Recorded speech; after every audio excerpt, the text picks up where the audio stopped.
Ka jingpule na kashithi u Paulus bukhut sha kinong episos kalanong kabaar ka khot khat khandai halo ar po ar.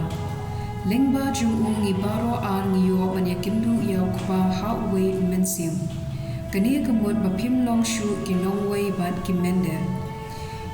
Pilong shish nong shithau bad kirikut bad kit khot jong ka yeng ka sem Blei. Pipen long ka jintei ka bayeng halor ka nongrim jong ki apostol bad kinong ithu lupa ha ka ba u Khrist Jisu hi ulong umaudong jongka.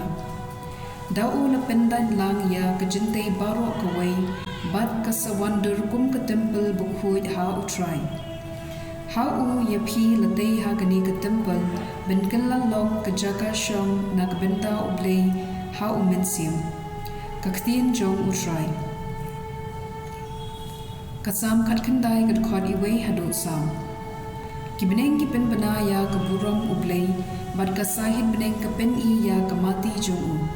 Ka wei ka sngi ka pen bana ha ka wei pan, ka wei ka mit ka ai jingtep ha ka wei pan.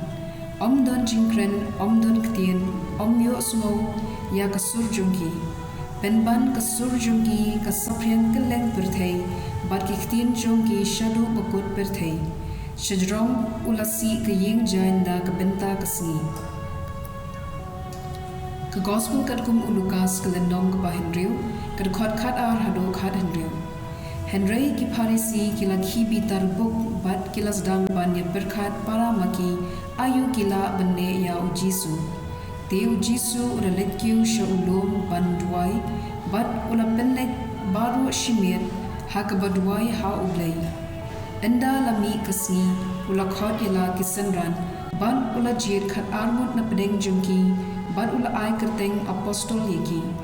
Simon ya uba ula ai kerteng Petrus ban upara jung u Andreas u Jacob ban u Yohanes u Philip ban u Bartholomeus u Matthews ban u Thomas u Jacob u kun u Alpius ban u Simon ya uba lasin Bashirhem u Judas kun u Jacob bat u Judas Iscariot u nong shetkala.